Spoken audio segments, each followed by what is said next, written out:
Hello, नमस्कार, सुस्वागतम, आपका अभिनंदन है। आज हम आपके 10th क्लास की बुक जो क्षितिज है उसके बारे में देखेंगे।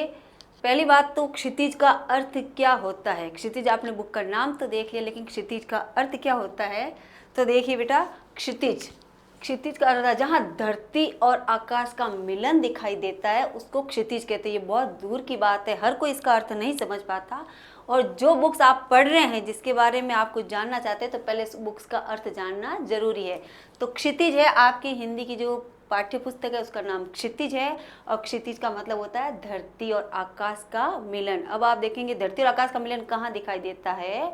जब आप समुद्र के किनारे खड़े रहते हैं या कहीं खड़े रहते हैं जहाँ से बहुत दूर तक दिखाई देता है, तो धरती का मतलब धरती और कहाँ दिखा है, जहाँ पानी और जो आकाश है वो दोनों एक साथ दिखते हैं। जैसे वहाँ पर उसका कॉर्नर है लेकिन उसका अंत नहीं होता है, वो सिर्फ हमारे देखने का ही नजरिया होता है, तो उसको कहते हैं हम क्षितिज।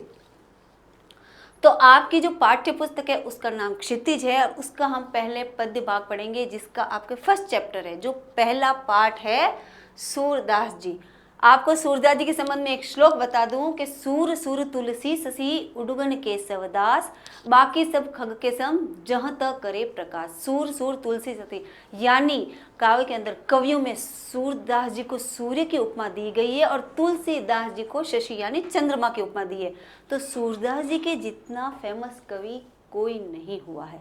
उनको सूर्य के ऊपर, यानी सूर्य अपने आप में अकेला ही है, सूर्य के जैसा कोई नहीं है, सूर्य एक ही है। तो सूरदास जी को सूर्य की उपमा दी, यानी सूर्य की उपमा दी गई है। तो अब हम सूरदास जी के बारे में पढ़ेंगे, उनके जीवन के बारे में पढ़ेंगे, उनके काव्यगत विशेषता के बारे में पढ़ेंगे। इससे संबंधित कई बातें हमें यहाँ जानने को मिलेगी। अब देखिए सूरदास जी का जन्म। अब देखो, यदि हम किसी कवि के बारे में जानना चाहते हैं तो उसके पहले जीवन के बारे में जानना पड़ेगा। उनका जन्म कहाँ हुआ था, उनसे संबंधित कुछ बातें, जानकारी। जब आप बोर्ड का एग्ज़ाम देंगे, चाहे आपके 10th हो, चाहे 11th हो, चाहे 12th हो, हम सिर्फ 10th के बेस पे नहीं, हम और आगे का भी लेवल तैयार करते हैं।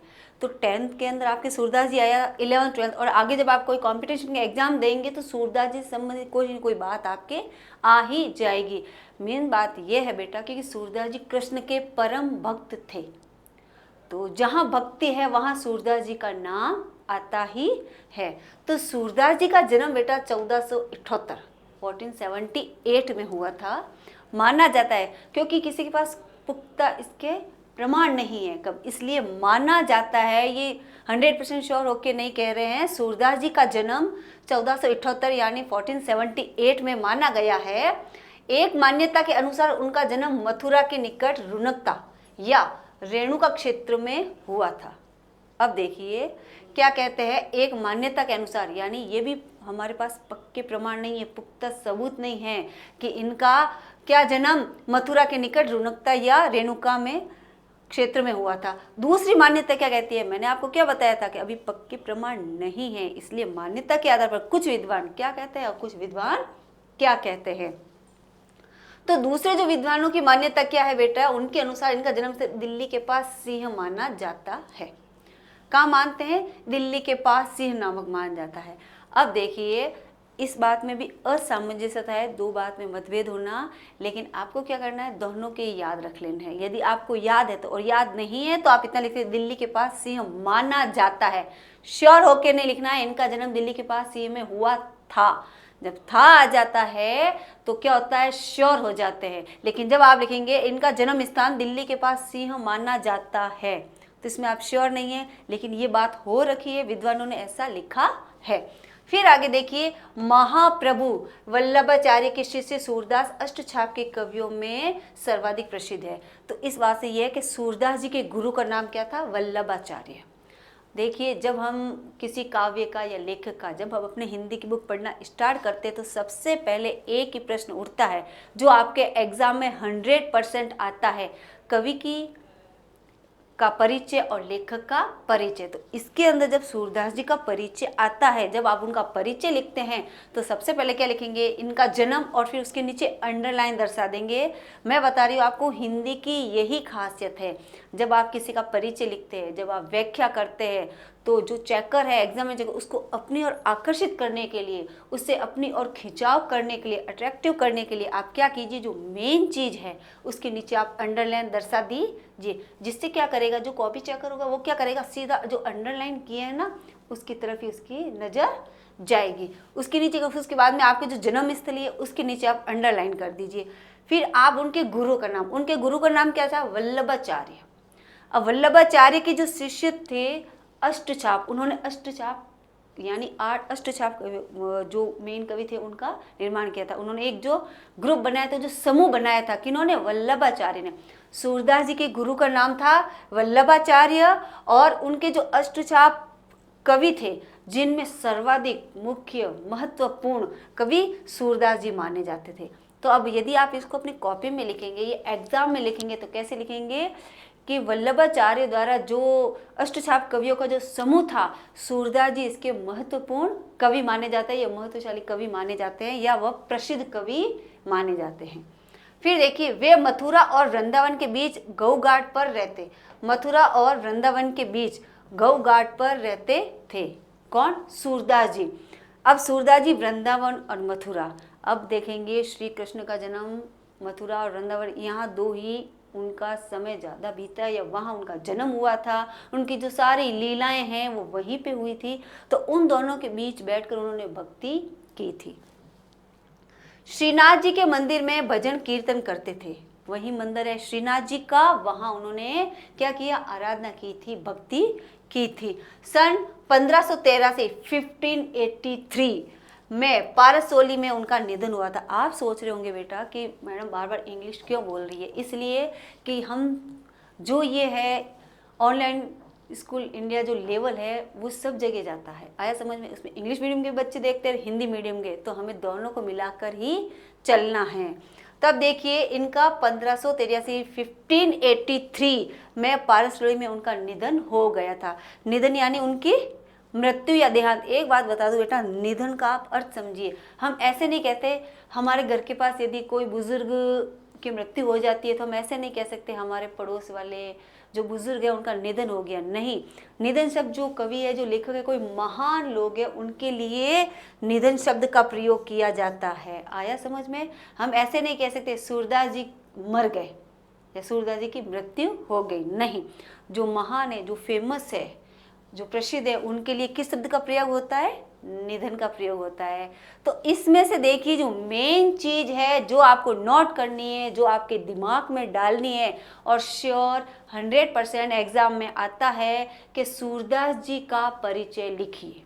तो सूरदास जी के जब परिचय आता है तो उनका क्या आएगा, उनका जन्म आ जाएगा, उनकी जन्म स्थली आ जाएगी, उनके गुरु का नाम आ जाएगा, अष्टचाप कवियों में वो प्रसिद्ध माने जाते हैं ये आ जाएगा, और 1583 में उनकी मृत्यु हुई, उनका निधन हुआ था, ये आ जाएगा।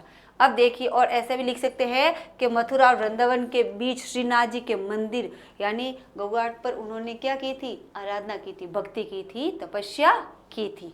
ये हो गया कंप्लीट। अब देखिए उनके 3 ग्रंथ फेमस है सूरदास जी के, कौन से, सूरसागर, साहित्य लहरी और सुर सरावली। यानी सूरदास जी की ये बात मोस्ट इम्पोर्टेंट है, क्योंकि बहुत बार जब आप कंपटीशन के एग्जाम देते हैं तो उसके अंदर आता है, इन 3 कृत्यों के नाम लिख दिया जाता है और आपसे पूछा जाता है कि ये 3 कृत्यों के नाम लिख दिया जाता है अलग अलग ऑप्शन के अंदर, और पूछा जाता है सूरदास जी की फेमस कृतियां कौन सी है। अब यदि आपने अभी ध्यान से पढ़ा है तो आप ये कभी भी नहीं भूल जाएंगे, चाहे किसी कंपटीशन लेवल के एग्जाम में यदि ये प्रश्न आ जाए तो सूरदास जी की 3 फेमस है, कौन कौन सी है, सूरसागर है, साहित्य लहरी है और सुर सरावली है।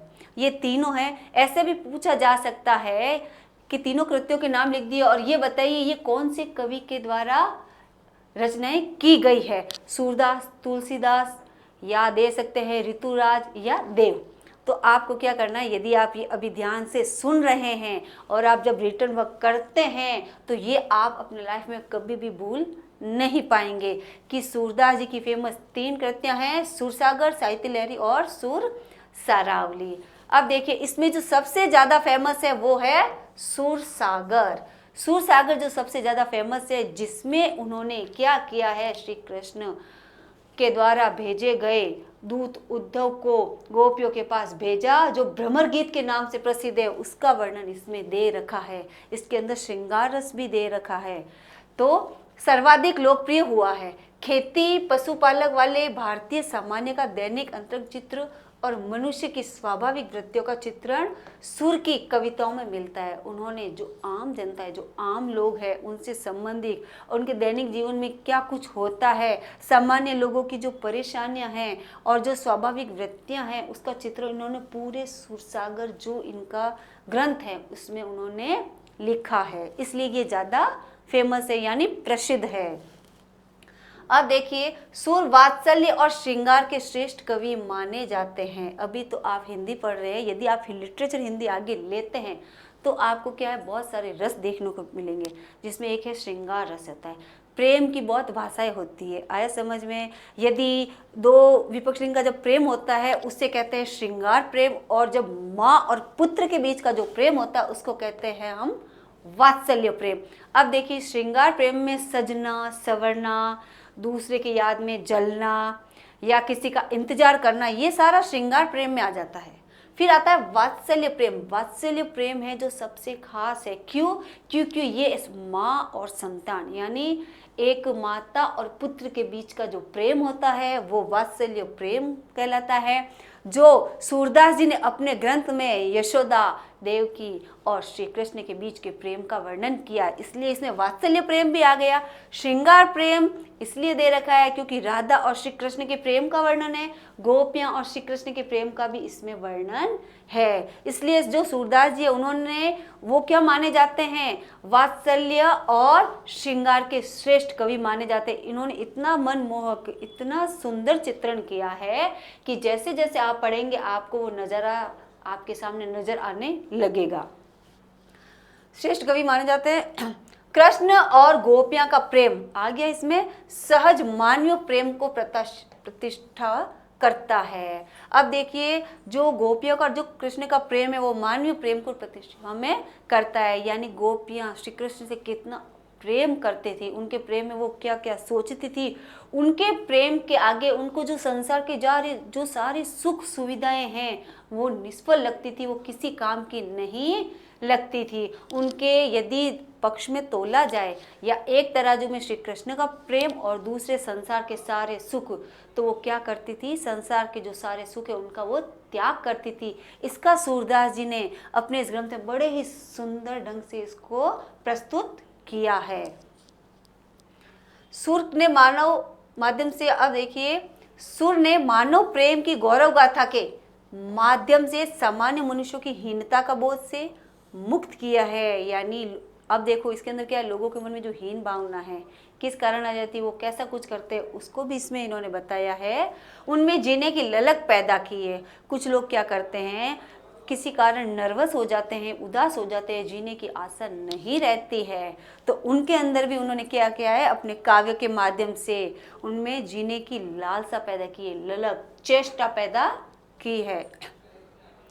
उनकी कविता में ब्रज भाषा, अब देखिए, मोस्ट इम्पोर्टेंट है। ये क्या है, वेरी इंपॉर्टेंट है। क्या है इंपॉर्टेंट, कि जो सूरदास की काव्य की भाषा कौन सी है, ब्रज भाषा है। देखिए, हर कवि की अलग अलग भाषा होती है। तो श्री कृष्ण ब्रज में रहते थे, वहाँ किया तो उनकी भाषा ब्रज है। और उनके जो काव्य लिखे गए हैं, जैसे मीरा ने भी ब्रज भाषा का प्रयोग किया है, जो कवि देव है उन्होंने भी श्री कृष्ण की भक्ति की है। आपको इसमें सारा पढ़ने को मिलेगा आगे का, पर मैं आपको पहले से ही रूबरू करा दूं, आपको मैं बता दूं। जब आप जैसे जैसे आगे पढ़ेंगे, ये वीडियो देखेंगे, आपको समझ में आता रहेगा, दिमाग में आता रहेगा कि उनकी कविता ब्रज भाषा का निखरा हुआ रूप है। तो सूरदास जी ने जितने भी अपने ग्रंथ लिखे हैं, अपने जो काव्य लिखे हैं, उनकी भाषा कौन सी है, ब्रज भाषा है। वह चली आ रही है, लोकगीतों की परंपरा की वो श्रेष्ठ कड़ी है। लोकगीतों की जो सूरदास जी के पद आपको पढ़ने को मिलेंगे तो इसमें क्या है, लोक भाषा का चित्र दिखाई देगा।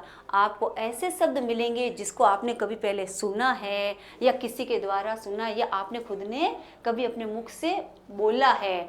तो ब्रज भाषा है, तो ये आप ध्यान रखें। जब सूरदास जी का परिचय आता है तो उनका जन्म आएगा, फिर उनके माता पिता का नाम आएगा। उनके पिता का नाम रामदास जी था। यदि आपके बुक्स में नहीं दे रखा है तो आप एट प्रेजेंट अभी हाथों हाथ पेंसिल से अपने बुक्स में सूरदास जी के पिता का नाम लिखिए, रामदास जी।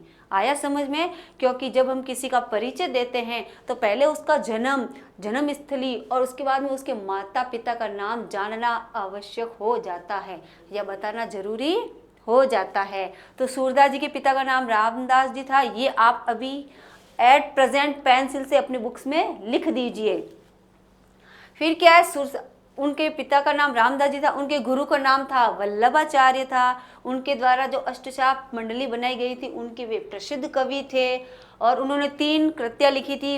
उनके जो फेमस काव्य ग्रंथ है, कृत्या नहीं कह सकते, फेमस जो ग्रंथ है यानी प्रसिद्ध 3 बड़े ग्रंथ है। कौन कौन से थे? सूरसागर, साहित्य लहरी, सुर सरावली। जब आप कवि का परिचय देंगे तो आप ये जरूर लिखेंगे, उसके नीचे अंडरलाइन करेंगे। मैं आपको एक बार फिर बता दूं, जब आप एग्जाम में अभ्यास प्रश्न करते हैं, जब आंसर लिखते हैं तो जो भी मेन चीज़ होती है, जो मोस्ट इम्पोर्टेंट होती है, जो खास चीज़ होती है, उसके नीचे आपको अंडरलाइन करना ज़रूरी होता है। आपने देखा होगा, कहीं आप फंक्शन में गए होंगे, आपने स्कूल में भी प्रोग्राम में देखा होगा, जो खास सेलिब्रेट होती है, जो खास मेहमान आते हैं उनका वेलकम करते हैं हम उनको सबसे आगे बिठाते हैं।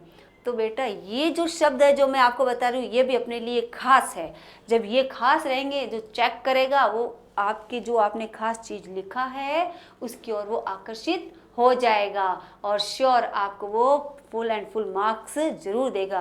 बेटा नंबर मांगने से नहीं मिलते, हमें छीनना पड़ता है, हमें टीचर को बाध्य करना पड़ता है, मजबूर करना पड़ता है कि आप ऐसा लिखें कि हिंदी में 10 में से या 100 में से 100 नंबर किसी के नहीं आते। इम्पॉसिबल। आ सकते हैं, आप ला सकते हैं, लिखावट अच्छी हो, अशुद्ध नहीं लिखे और जो आप खास चीज़ बताना चाह रहे हैं उसके नीचे आप अंडरलाइन कर दीजिए, यानी उसको रेखांकित कीजिए।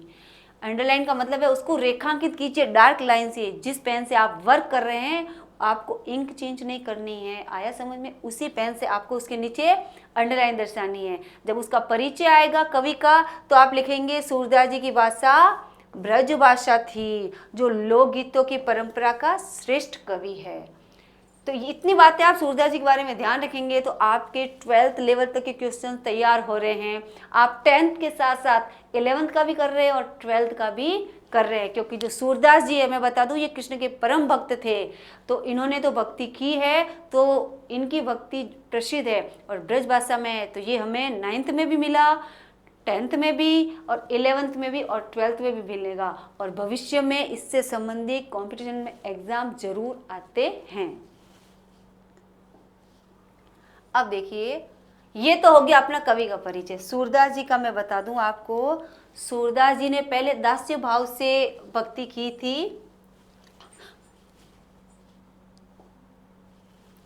एक बात आप देखिए, सूरदास जी ने किया पहले दास्य भाव से भक्ति की थी, लेकिन फिर जो इनके गुरु थे ना वल्लभाचार्य, उन्होंने बोला कि आप दास्य भाव से नहीं, आप सख्य भाव से कीजिए। एक बार सूरदास जी क्या अंधकूप में गिर गए थे। कूप यानी कुआं। सूरदास जी अब जन्म से अंधे थे या नहीं ये मान्यता भी यानी इसके हमारे पास पुख्ता प्रमाण नहीं है। इस बारे में हम कुछ भी नहीं कह सकते। एक बार जब सूरदास जी जाते हुए अंधकूप यानी एक गहरे कुएं में गिर गए थे, वहाँ वो 5-6 दिन रहे थे। तब उनको श्री कृष्ण भगवान ने दर्शन दिए और उनको सनेत्र किया। तो सूरदास जी ने बोला कि हे भगवान, ये जो पाखंडी दुनिया है, जो कपटी दुनिया है, इसको मुझे नहीं देखना। मेरे नेत्र सिर्फ आपके दर्शन के ही प्यासे थे, तो मैंने आपके इन नेत्रों से आपके दर्शन पा लिए, मुझे कुछ नहीं चाहिए, मुझे वापस से आप अंधा कर दीजिए। तब श्री कृष्ण ने उनको क्या किया, उनको अंतर्ज्ञान चक्षु दिया यानी प्रज्ञा चक्षु दिए। अंतर्ज्ञान प्रज्ञा चक्षु यानी उनके हृदय में इतनी चेतना डाल दी, उनको इतनी शक्ति दे दी कि वे अपनी मानसिक आंतरिक शक्ति के द्वारा यानी प्रज्ञा चक्षु के द्वारा वो श्री कृष्ण की जो हो चुका था उनके साथ, श्री कृष्ण तो थे नहीं ना, उन्होंने तो भक्ति की थी, उनकी जो सारी क्रियाएं थी, जो भी ग्रंथ थे, उन्होंने सारे अपने दिमाग में बिठा लिए, यानी उनको नजर आने लगे और सारे ग्रंथ उन्होंने पढ़ लिए। तो ये बात हमारे पास यानी विद्वानों में अभी ये पुख्ता नहीं किया है कि वो जन्म से अंधे थे या नहीं है। इस घटना के द्वारा हम कह सकते हैं कि वो जन्म से अंधे थे, लेकिन पुख्ता सबूत नहीं है हमारे पास। ऐसा है, विद्वानों की धारणा है या ऐसा कहा गया था कि एक बार वो अंधकूप में गिर गए थे और उसके बाद में श्री कृष्ण ने उनको दर्शन दिए। 5 दिन रहने के बाद फिर उन्होंने बोला मुझे ये कपटी दुनिया नहीं देखनी है, आप मेरे नेत्रों को वापस ले जाइए, मुझे अंधा कर दीजिए। तब श्री कृष्ण ने भगवान ने वापस उनको अंधा किया और प्रज्ञा चक्षु दिए। चक्षु यानी आप नेत्र देने के बाद फिर उन्हें कुएं से बाहर निकाला। फिर उन्होंने उनको बोला कि आप दास्य भाव से नहीं, दासी यानी दास सेवक, वो बन के मेरी भक्ति मत कीजिए, आप मेरे सख्य भाव, सख्य भाव यानी सखा, आप मेरे मित्र बन के मेरी भक्ति कीजिए। तब श्री सूरदास जी ने श्री कृष्ण की सख्य भाव से भक्ति की थी। अब देखिए ये जो सूरदास जी आपका इसमें देख रहे हैं, ये भ्रमर सूर सागर के भ्रमर गीत से लिए गए। भ्रमर यानी भौरा, भौरा, उसके गीतों के द्वारा दे रखा है। सूर सागर, मैंने आपको बताया सूर सागर मोस्ट इम्पोर्टेंट है, तो सूर सागर भ्रमर गीत से 4 पद लिए गए हैं। बहुत सारे पद है लेकिन आपकी जो पुस्तक है उसमें 4 पद ही दिए गए हैं। कृष्ण ने मथुरा जाने के बाद में स्वयं न लौटकर यानी जो वो वापस न आए, कृष्ण क्या करते हैं, अब मथुरा छोड़कर वो वृंदावन को छोड़कर वो मथुरा चले जाते हैं। श्री कृष्ण वृंदावन यानी गोपियों को छोड़कर जब वो मथुरा चले जाते हैं तो वो वापस नहीं आते और वो क्या करते हैं, अपना संदेश लेकर एक दूत को भेजते हैं, उद्धव को भेजते हैं। अब देखिए दूत का मतलब तो आप जानते हैं, जो संदेशवाहक होता है, जो संदेश लेकर जाता है। अपने अभी दूतवाहक कौन है, या ज़्यादा से ज़्यादा मैसेज हो गए, फ़ोन हो गए, या पोस्टमैन हो गया, डाकिया हो गया। लेकिन उस समय देखिए पहले के समय या तो घोड़े होते थे वो संदेश लेके जाते थे, या बाज होते थे, या तोते होते थे, या कबूतर होते थे, और या फिर किसी एक खास जो उनका घनिष्ठ होता था उसको वो संदेश लेके दूसरी जगह भेजा करते थे। तो यहाँ पे क्या है, यहाँ पे दे रखा है कि श्री कृष्ण क्या करते हैं, मथुरा चले जाते हैं और अपना एक संदेशवाहक, अपना एक दूत जिसका नाम है उद्धव, वो गोपियों के पास भेजते हैं। उद्धव ने निर्गुण ब्रह्मा एवं योग का उपदेश देकर गोपियों की विरह वेदना को शांत करने का प्रयास किया है। एक बात आप और नोट करना बेटा, अभी आपके पास पेन है मुझे पता है, लेकिन आप अभी जो मैं कह रही हूँ वो नोट कीजिए। जो सूरदास जी ने भक्ति की थी वो सख्य भाव की थी और वो सगुण भक्ति थी। 2 प्रकार से भक्ति होती है बेटा, एक तो होती है सगुण भक्ति और दूसरी होती है निर्गुण भक्ति। ये निर्गुण भक्ति, ओके, ये सेकंड है, और फर्स्ट होती है बेटा सगुण भक्ति। आपकी होती है सगुण भक्ति। ये क्या होता है बेटा, सगुण और निर्गुण भक्ति करने के 2 आधार है। सगुण भक्ति कहते हैं हमारे जो सामने हो प्रत्यक्ष, हम उसको देखें, उसकी पूजा अर्चना करें, उसकी सेवा करें, ये होती है सगुण भक्ति। निर्गुण भक्ति होती है अपने सामने कोई नहीं है, उसकी छवि हम अपने मन में रखें और उसकी भक्ति करें। 2 प्रकार के। कबीरदास जी ने निर्गुण भक्ति की थी। ध्यान रखना, जो कबीरदास जी थे, कबीरदास जी भी महान कवि हुए, संत हुए हैं, उन्होंने किसकी भक्ति की थी, निर्गुण भक्ति की थी। उनकी नज़र में भगवान का कोई रूप नहीं है, आत्मा में ही परमात्मा निवास करता है। किसी भी मंदिर में या पत्थर में कोई भगवान नहीं होता। लेकिन सूरदास जी की जो भक्ति थी वो सगुण भक्ति थी।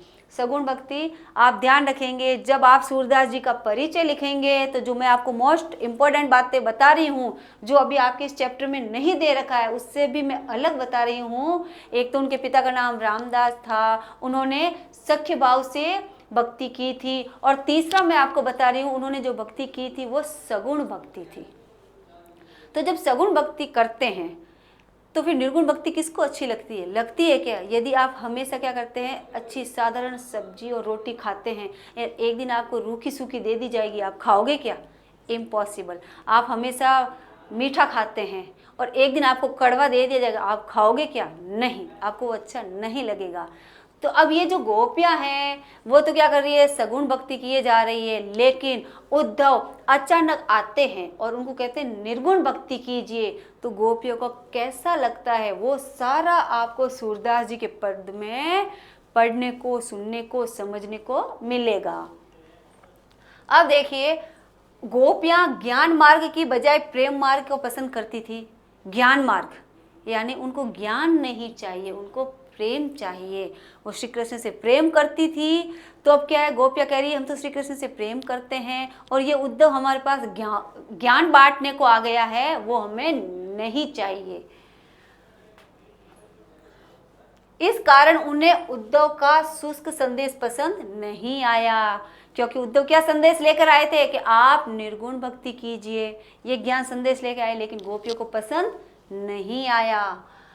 तभी वहां एक भंवरा आ पहुंचता है। भंवरा, इस भंवरे के कारण ही आपका ये भ्रमर गीत बना है, क्योंकि गोपियों का और उद्धव का संवाद चल रहा है। और अब क्या है, उद्धव गोपियों को समझाने का प्रयास कर रहे हैं, लेकिन गोपियां क्या करती है, उन्हें वो बात अच्छी नहीं लगती है। अब वो श्री कृष्ण का दूत आया है, उससे उलाहना कैसे दे, उसको कैसे फटकारे, उसको कैसे बेइज्जत करे, स्पष्ट एकदम आमने सामने प्रत्यक्ष रूप से उसको वो कुछ कह नहीं सकती।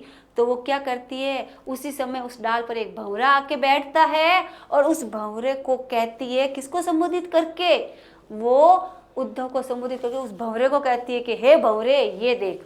तो यानी इसमें तीन है, देखना, भंवरा है और उद्धव है और गोपियां हैं। अब इन तीनों के बीच क्या वार्तालाप हो रही है, ये आपको सूरदास जी के पद में सुनने को, पढ़ने को, समझने को मिलेगा। आप पहुंचता है तभी भ्रमर गीत का प्रारंभ होता है।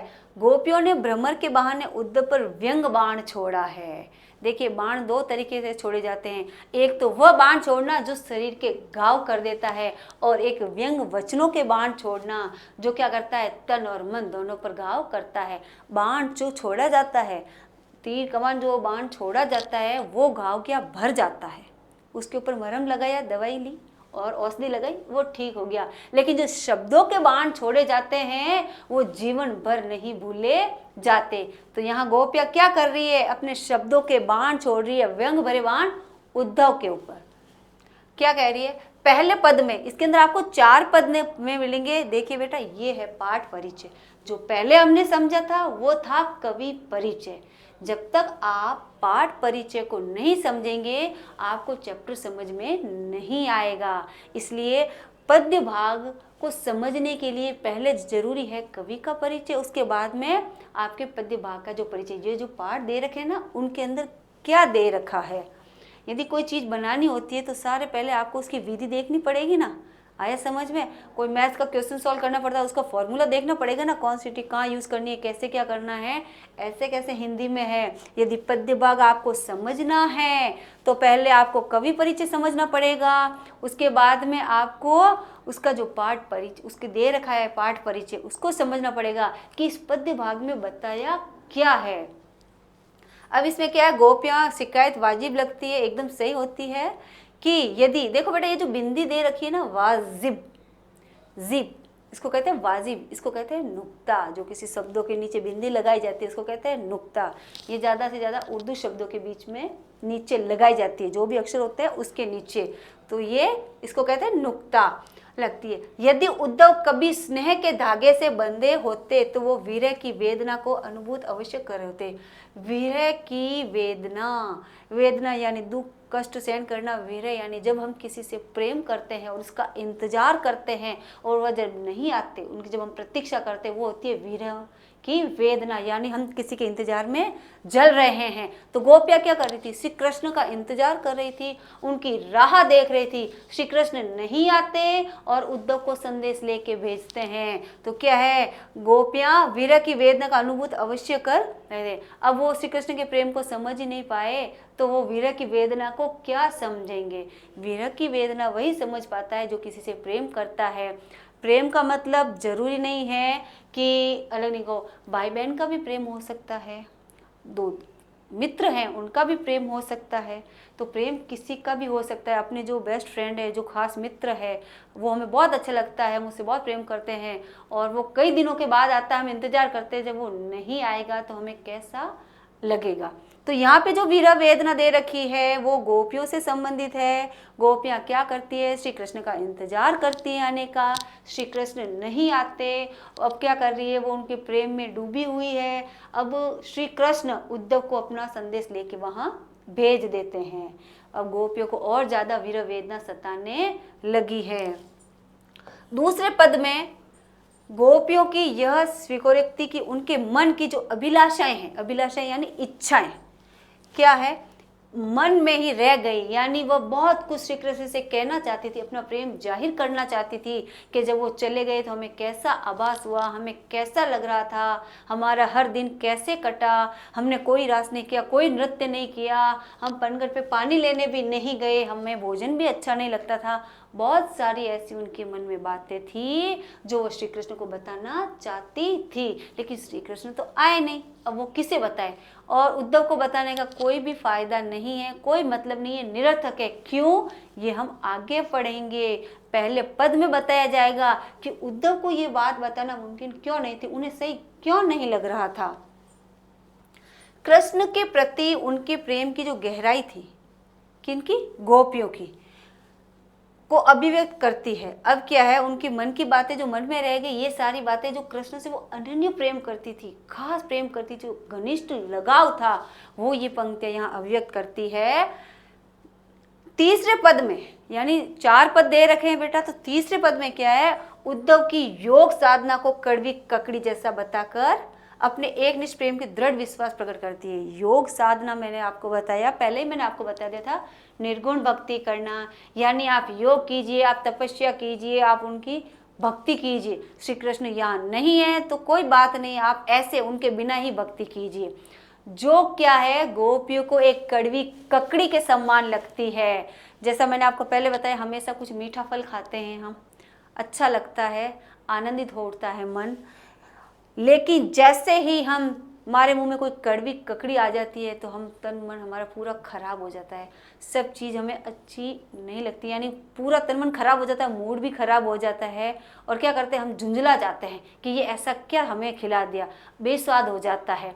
तो यहाँ पे क्या हो रहा है? यहाँ पे भी यही हो रहा है। जो योग संदेश उद्धव गोपियों के पास लेके आए हैं वो गोपियों को कड़वी ककड़ी के जैसा लग रहा है कि ये जो योग संदेश है वो कड़वी ककड़ी के समान है, जिसकी वजह से, जिसको सिर्फ सुनने के माध्यम से हमारा तन मन दोनों ही कड़वे हो गए, खराब हो गया है। अब क्या है? चौथे में क्या बताती है? चौथे पद में उद्धव को ताना मारती है, व्यंग करती है। क्या व्यंग करती है? कि कृष्ण ने अब राजनीति पढ़ ली है। अब देखो, कृष्ण तो बहुत बड़े राजनीतिज्ञ थे, तभी तो महाभारत का युद्ध हुआ था। आप श्री कृष्ण के बारे में देखिए, राम मर्यादा पुरुषोत्तम थे, लेकिन कृष्ण क्या थे? चाणक्य की तरह कुटिल नीति वाले थे, कूटनीतिज्ञ थे। यदि कृष्ण नहीं होते तो क्या पांडव युद्ध जीत पाते? नहीं। श्री कृष्ण ने क्या किया? कूटनीति पे कूटनीति वो करते गए, अपनी चाल चलते गए, और महाभारत का युद्ध है जो पांडव के विजय पक्ष में हो गया था। बहुत सी बातें हम आपको बताएंगे बेटा, आप रेगुलर ये वीडियो देखते रहिए। बहुत सी ऐसी रोचक जानकारी आपको सुनने को, पढ़ने को मिलेगी जो आपने पहले कभी नहीं सुनी, और हम विषय से हटके नहीं जाएंगे। आपके इसी में, आपके विषय के अंतर्गत जो क्षितिज की बुक है, जो पद्य भाग है, उसी में आपकी इतनी रोचक जानकारी आएगी जो आपने पहले कभी नहीं सुनी होगी, ना पढ़ी होगी। अब देखिए, चौथे पद में उद्धव को ताना मारती है और क्या कहती है कि श्री कृष्ण ने तो अब क्या है? राजनीति सीख ली है। अतः गोपियों द्वारा उद्धव को राजधर्म याद दिलाया जाता है। सूरदास की लोक धर्मिता को दर्शाता है। अब क्या है, लोक धर्म के बारे में उनको बताती है और वो कहती है कि देखिए जो श्री कृष्ण है उन्होंने क्या किया है कि अब राजनीति और अधिक सीख ली है। उस राजनीति के कारण ही उन्होंने क्या किया, यहाँ आना छोड़ दिया है। यानी वो क्या करती है, उनको व्यंग करती है, उनको ताना मारती है। ये देखिए बेटा, सबसे पहले मैंने आपको बताया, सबसे पहले आपका जो सारा कवि परिचय था, और ये जो हमने पढ़ा है ये आपका पाठ परिचय है। यदि आप ध्यान से पाठ परिचय सुने, समझे और जो कठिन शब्द है उनको एक बार दोहराएं तो आपको इस पाठ का जो सारांश है वो समझ में आएगा। जब हम पद्य भाग करेंगे तो आप देखेंगे जो पाठ परिचय में मैंने आपको बताया है वही शब्द वही अर्थ आपको सुनने को, पढ़ने को, समझने को मिलेंगे। अब देखिए इसका जो पहला पद आता है, मैंने आपको पहले ही बता दिया, हमने जब पाठ परिचय पढ़ा था तो मैंने आपको बताया प्रथम पद के अंदर क्या है, श्री कृष्ण जब मथुरा चले जाते हैं तो वह स्वयं नहीं आकर अपना संदेशवाहक उद्धव को गोपियों के पास भेज देते हैं। तो अब वह जब उद्धव गोपियों के पास आता है तो गोपियां और उद्धव आपस में क्या संवाद करती है, क्या वार्तालाप करती है, वो यहीं पे बताया गया है। अब देखिए ये सर्पिक देख रहा, आप इस दृश्य को देखकर समझ सकते हैं कि ये इतनी सारी जो गोपियां हैं वह उद्धव के संदेश पर उनको वापस क्या जवाब देती है, उद्धव तुम हो अति बड़भागी। एक बात आप एक बार और समझ लीजिए, आपकी बुक्स का नाम है क्षितिज, सूरदास के पहले पद से पढ़ रहे हैं आप। इनकी ब्रज भाषा थी, इन्होंने कृष्ण की सख्य भक्ति की थी और इन्होंने सगुण भक्ति की थी। उद्धव तुम हो अति बड़भागी, बड़भागी का मतलब होता है बेटा भाग्यवान, बड़भागी। अब आपको इसके अंदर क्या है, व्यंग्यात्मक, अब आपको इसके अंदर क्या है, व्यंग्यात्मक शैली पढ़ने को मिलेगी। अब बड़भागी आप देखेंगे, जैसे आप सोचेंगे व्यंग्यात्मक शैली का प्रयोग कैसा हो गया है, तो व्यंग्यात्मक शैली का आप जैसे जैसे इन पंक्तियों को समझते जाएंगे, पढ़ते जाएंगे तो आपको पता रहेगा व्यंग्यात्मक शैली का प्रयोग कैसे हो गया है। अब ये क्या कर रही है, गोपियां कह रही है किसको, उद्धव को। पहले बता दिया भ्रमर को संबोधित करते, यानी वहाँ भ्रमर आ गया है, उसको कहती है क्या, हे उद्धव तुम हो अति बड़भागी, हे उद्धव तुम तो बड़े भाग्यशाली हो, तुम तो बड़े भाग्यवान हो। क्यों, कैसे, अपरस रहत सने तगाते नाहिन मन अनुरागी। अपरस रहत, अपरस यानी अछूते, यानी तुमने तो छुआ ही नहीं, यानी उसको तुमने स्पर्श भी नहीं किया। अब क्या कहती है, गोपिया कहती है अपरस यानी अछुआ, अछुआ यानी अछुआ यानी अछूत। अब वो गोपियां कह रही है कि हे उद्धव तुमने तो क्या है, प्रेम का तगा यानी बेटा धागा, अब धागा कह सकते हैं, स्नेह, रिश्ता, कुछ भी कह सकते हैं। हे उद्धव तुमने तो क्या किया, श्री कृष्ण के पास रहते हुए भी उनका जो प्रेम का जो धागा था, जो प्रेम का रस था, जो बंधन था, आपने उसको छुआ भी नहीं। नाहिन मन अनुरागी, आपने अपने मन में उनके अनुराग को छुआ भी नहीं, महसूस भी नहीं किया। आ गई व्यंग्यात्मक शैली। जब श्री कृष्ण के प्रेम को हम समझेंगे नहीं तो हम भाग्यहीन होंगे, भाग्यशाली नहीं होंगे। लेकिन यहाँ क्या करती है, यहाँ गोपियाँ व्यंग भरे बाण छोड़ रही है, किस पर, उद्धव पर। कहती है उद्धव तुम हो बड़े भागी, अपरस रहत सने तगाते नाहिन मन अनुरागी, कि हे उद्धव तुम तो बड़े भाग्यवान हो, तुम तो क्या है, श्री कृष्ण के प्रेम, श्री कृष्ण के साथ रहे, लेकिन क्या है, तुम उनके प्रेम से अछूते रहे, यानी उनके प्रेम का एक धागा भी आपको छू नहीं सका। पुर इनि पात रहत जल भीतर, तारस देह न दागी। अब देखिए पुरइन यानी होता है कमल, क्या होता है बेटा, कमल। पात यानी पत्ते, रहत जल भीतर, भीतर यानी अंदर या मध्य, अंदर कह सकते हैं, मध्य कह सकते हैं। तारस देह न दागी, देह यानी शरीर। अब देखिए इसके अंदर आपके कह रहा है पुरइन पात, पुरैन पात रहत जल भीतर तारस देह न दागी।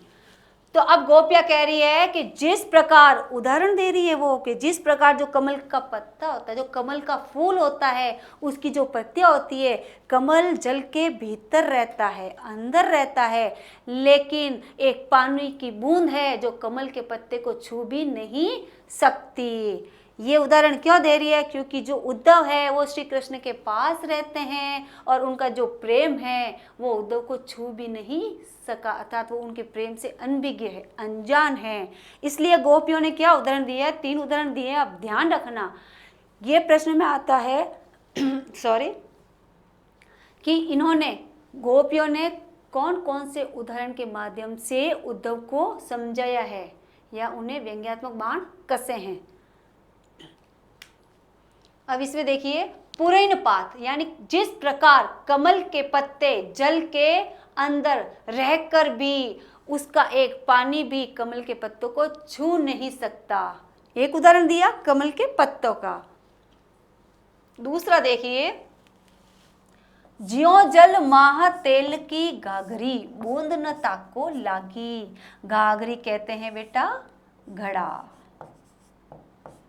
ओके, घड़ा पानी का बर्तन जिसके अंदर पानी भरते हैं, सब जानते हैं आप लोग, सब घड़े को जानते हैं। ज्यों जल माह, माह यानी अंदर, माह यानी अंदर, तेल की गगरी, जैसे जल के अंदर तेल से भरी हुई, तेल से भरा हुआ घड़ा डाल दिया जाए, जैसे तेल से भरा हुआ घड़ा यदि किसी नदी में डाल दिया जाए तो उस नदी का एक जल की जो बूंद है वो उस घड़े को नहीं छू पाएगी।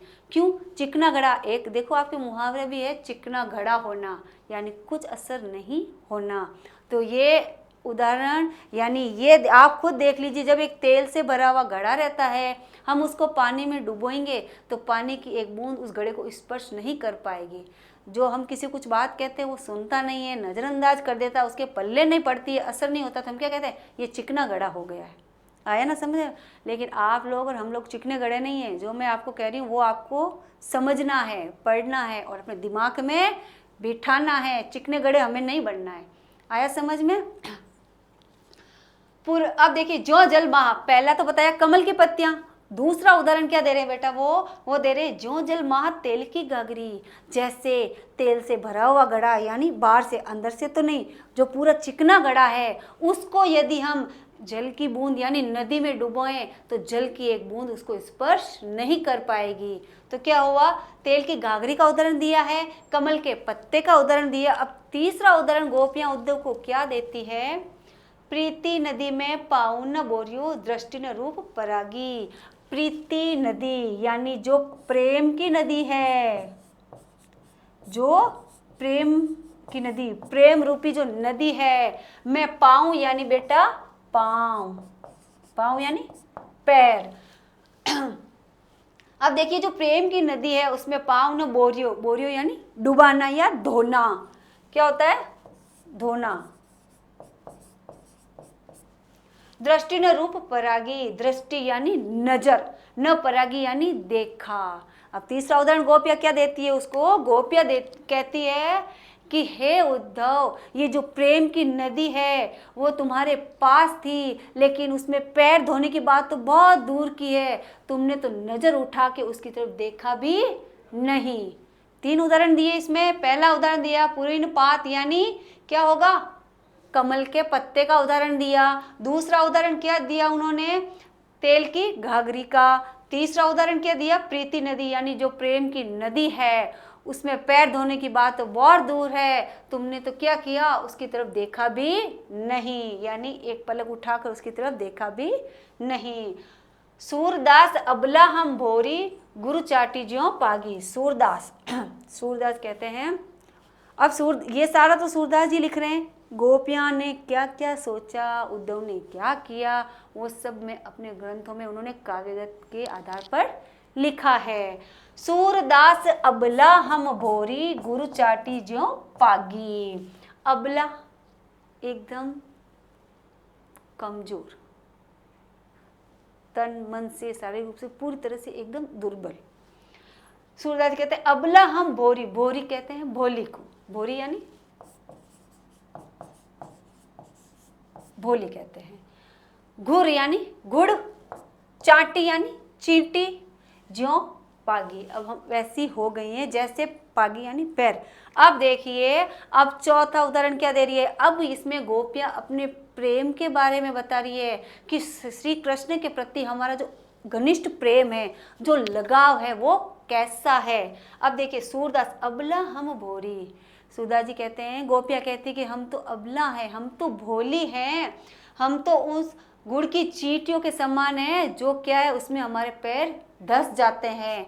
तो देखिए, इसके अंदर चींटियों और गुड़ के माध्यम से सूरदास जी यह बताना चाहते हैं कि जो चींटियां होती है उनको मीठे से बहुत ज़्यादा प्रेम होता है, और जैसे वो गुड़ को देखती है वो उसके ऊपर चिपक जाती है, और जब वो उस गुड़ से अलग होना चाहती है तो क्या करती है, अपने प्राण त्याग देती है। तो इसमें गोपियां क्या बता रही है, हम तो हैं चींटियां और श्री कृष्ण है गुड़। हम जैसे उनसे अलग होने का प्रयास करेंगे, यदि हम योग साधना करेंगे तो हम अपने देह को, अपने प्राण को त्याग देंगे, अर्थात श्री कृष्ण के प्रेम के बिना हमारा जीवन मरण के समान है। हम एक मृत्यु के समीप आने वाली हैं, हमारे जीवन का कोई भी आधार नहीं है, कोई भी लक्ष्य नहीं है। तो पहले पद में आपको देखिए बेटा, इसके अंदर गोपियों ने 3 उदाहरण दिए। पहली बात, व्यंग बाण कसे हैं, व्यंग्यात्मक ताना कसा है उनको, और यह बताया है कि कमल के पत्ते के समान हो तुम, तो तुम्हें श्री कृष्ण का प्रेम छू भी नहीं पाया, उसके पास रहे, तो हमें क्या संदेश देने के लिए आयो। दूसरा कहता है कि ज्यों जल महा तेल की गगरी, जैसे एक तेल से भरी हुई गगरी यदि हम नदी में डुबा दें तो पानी की एक बूंद उस गगरी को छू नहीं सकती, वैसे ही तुम क्या है, तुम श्री कृष्ण के पास थे, उनके प्रेम के समीप थे, लेकिन उनका प्रेम का एक कतरा, एक पल भी आपको छू नहीं पाया। तीसरा दे रहा है, प्रीति नदी में आप प्रेम के सागर में थे, आप प्रेम के सागर में थे, वहाँ पैर धोने की बात तो बहुत दूर चली जाती है। आपने क्या किया, आपने उसकी तरफ नज़र उठा के देखा भी नहीं, समझा भी नहीं, परखा भी नहीं कि श्री कृष्ण की जो प्रेम है, जो भक्ति है, वो कैसी है, आपने प्रयास ही नहीं किया। चौथे में कह रही है कि हे उद्धव, ये जो तुम योग साधना लेके आई हो वो हमारे किसी काम की नहीं है। क्यों? क्योंकि यदि हम श्री कृष्ण के प्रेम से अलग होने का प्रयास करेंगे तो हम क्या है, मर जाएंगे, क्योंकि हमारा प्रेम उस गुड़ और चींटी के संबंध के समान है।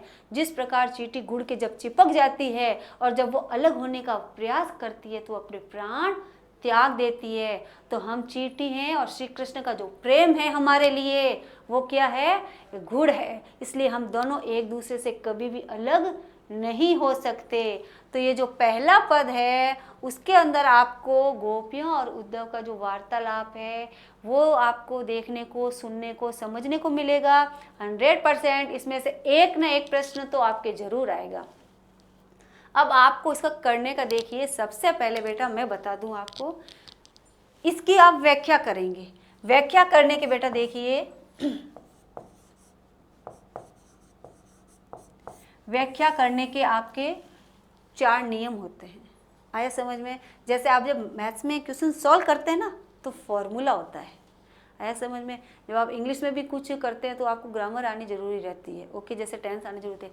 तो हिंदी में भी ऐसा ही होता है बेटा। जैसे हम व्याख्या करते हैं, आपकी 6 नंबर की व्याख्या आएगी गद्य से और 6 नंबर की आएगी पद्य से। तो आप कुछ बातों को अपने दिमाग में बिठा लें तो आप कभी भी नहीं भूलेंगे। 10th में व्याख्या आएगी, 11th में आएगी, यानी 10वीं में आएगी, 11वीं में आएगी और 12वीं में भी व्याख्या आएगी। यानी 3 साल तो व्याख्या पीछे नहीं छोड़ने की आपका। और यदि लिटरेचर लेते हैं हिंदी तब तो फिर कुछ कहना ही नहीं, अभी से आप तैयार हो रहे हैं। और यदि नहीं लेते, लेकिन व्याख्या के अंदर जो मोस्ट चीज़ें होती है वो लिखनी पड़ती है। यानी एक आपको पद्य दे दिया, जैसे ये पद्य दे दिया आपको, अब आपको इसकी व्याख्या करनी है। तो आप व्याख्या कैसे करेंगे? सबसे पहले आपको लिखना पड़ेगा जो व्याख्या का होता है संदर्भ व प्रसंग। ये इसका पहला भाग होता है जिसमें आपको क्या लिखना है, यह जो पद्यांश है, ऐसे नहीं लिखेंगे यह जो पद है, ओके, आप क्या लिखेंगे, पद्यांश। पद्यांश का अर्थ समझ लीजिए बेटा। पद्यांश का जो अर्थ होता है वो होता है, अब आपको व्याख्या में मैं आपको बता दूं, जो व्याख्या करेंगे हम इसका, देखिए बेटा, पहला होता है संदर्भ और प्रसंग। इसमें आपको क्या लिखना रहता है, उक्त पद्यांश, एक पद दे रखा है, लेकिन ये क्या है, सूरसागर के जो भ्रमर गीत है उसके जो 4 पद है, चारों पद मिलके ये बने हैं, लेकिन ये जो पद्यांश है एक भाग दे रखा है, तो आप लिख सकते हैं ये जो पद है, ये जो पद्यांश है हमारी जो पाठ्य पुस्तक है, आपकी पाठ्य पुस्तक कौन सी है बेटा, क्षितिज है, तो क्षितिज से लिया गया है। तो आप ऐसे लिखते हैं, ये जो है हमारा आपकी पाठ्य पुस्तक का नाम देखिए बेटा, क्षितिज।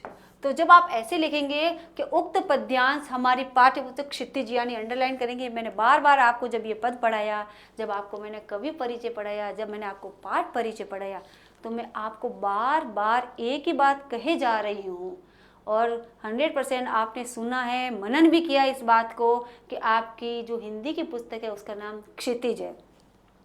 तो जब आप संदर्भ और व्याख्या करेंगे तो आप सबसे पहले पॉइंट आएगा संदर्भ और प्रसंग। आप लिखेंगे यह जो पद्यांश है हमारी पाठ्य पुस्तक क्षितिज से लिया गया है। यह पहले पाठ है जो सूरदास जी का है, जो भ्रमर गीत से लिया गया है। जब देखिए बेटा, जब आप भ्रमर गीत लिखेंगे तभी भी उसके नीचे अंडरलाइन होगी, और आप सूरदास जी लिखेंगे उसके नीचे भी अंडरलाइन होगी। ये हो गया, ये तो आपका संदर्भ आ जाता है। लेकिन जब प्रसंग के बारे में पूछा जाता है तो प्रसंग इसके साथ ही आएगा। तो प्रसंग में आप क्या लिखेंगे, इस प्रसंग में गोपियों द्वारा उद्धव को व्यंग्यात्मक बात कही गई है उदाहरण के माध्यम से। ओके, ये 3 हो गए। उसके बाद में देखिए बेटा, इसका जो दूसरा पॉइंट आता है वो आती है व्याख्या। वो क्या आती है, व्याख्या। अब इसमें आपको क्या करना पड़ता है, इसका हिंदी अर्थ लिखना पड़ता है।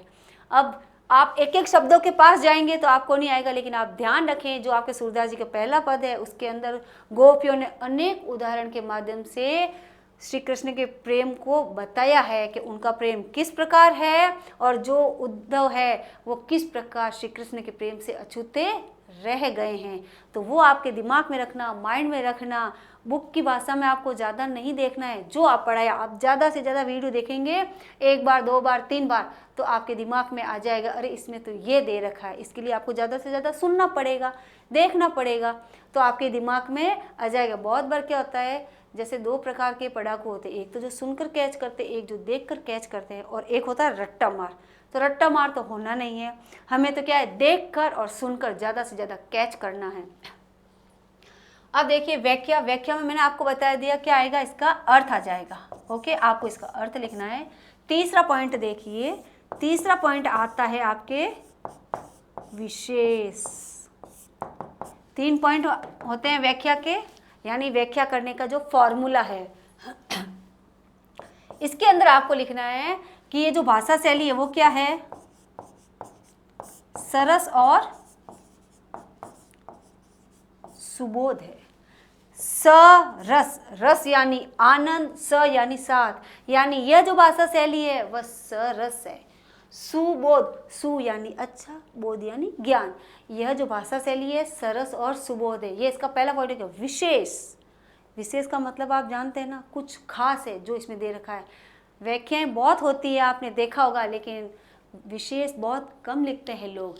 हम उन बहुत कम में नहीं जाना है, हमें क्या करना है, विशेष लिखना है, जिससे आपके बोर्ड के एग्जाम में जब आप पेपर करें तो आपके दिमाग में घूमता रहे। व्याख्या के जो 3 पॉइंट है, संदर्भ, प्रसंग, व्याख्या और विशेष, उनको तो टच करना ही करना है। अब देखिए विशेष में आपको क्या लिखना रहता है, तो भाषा शैली कैसी है, सरस और सुबोध है। दूसरी व्यंग्यात्मक है। ओके, तीसरी क्या लिखनी है, छंद अलंकार युक्त है। अब देखिए बेटा, ये छंद जो अलंकार है ना, अलम धन का, मैं बता दूं, अभी इतना डिटेल में जानने का नहीं, बस छोटा सा आपको मैं बता दूं, अलंकार होता है जिसके होने से चमत्कार छा जाए। काव्य शास्त्र में अलंकार कह रहा है जिस प्रकार एक स्त्री को बहुत सारे आभूषण पहना दिए जाए। गहना, अलंकार गहना आभूषण का एक पर्यायवाची शब्द है। ओके, जो आभूषण और गहना जरूरी नहीं है स्त्री को सुसज्जित करने के लिए पहना जाए, लेकिन शब्दों में भी अलंकार होता है जो गहना होता है कि किस प्रकार काव्य में कितनी मात्राएं होती है, कितनी रति यति, कहाँ पूर्ण विराम होता है, उसको पूरा एक करके लिखना अलंकार होता है। इतना डिटेल में हम जाएंगे नहीं, बस मैं इतना बता दूं, ये जो आपके जो पद्य भाग है ना वो छंद अलंकार युक्त है, यानी इसमें छंद और अलंकार का प्रयोग हो रखा है। 3 पॉइंट हो गए। चौथा देखिए इसके अंदर, इसमें क्या है, ब्रजभाषक का प्रयोग हो रखा है। इसमें देखिए बेटा, चौथा पॉइंट आपके आएगा ब्रजभाषा। ये आपको कवि परिचय में पता चल गया, पाठ में पता चल गया। इसमें ब्रजभाषा का तो आपको 5 पॉइंट लिखने हैं कि सरस और सुबोध भाषा शैली है, व्यंग्यात्मक है, छंद अलंकार युक्त है, ब्रजभाषा का प्रयोग किया गया है। और 5वां पॉइंट आप लिख सकते हैं, इसमें गोपियों के अनन्य प्रेम को बताया गया है। आप अपनी भाषा में लिखेंगे, क्या बताएंगे कि गोपियों के अनन्य प्रेम को बताया गया है। अब आप क्या करेंगे, यदि ये आपने पढ़ लिया है, सुन लिया है, समझ लिया है, तो आप क्या करेंगे, इसकी व्याख्या घर पे आराम से करेंगे। और मुझे आशा नहीं बल्कि पूर्ण विश्वास है कि आपको समझ में आएगा। यदि कोई भी दिक्कत होती है तो आप इस ऐप पे लिंक है आपके, आप उसके ऊपर डाउनलोड करके आप समझ सकते हैं और पढ़ सकते हैं। यदि आपको ये वीडियो पसंद आया तो आप ज़्यादा से ज़्यादा देखें और शुरू से लेकर अंत तक देखते रहें। और आपको मैं बहुत सारी ऐसी रोचक जानकारियाँ बताऊंगी जिसको आपको सुनने में, पढ़ने में, समझने में बहुत ही मज़ा आएगा।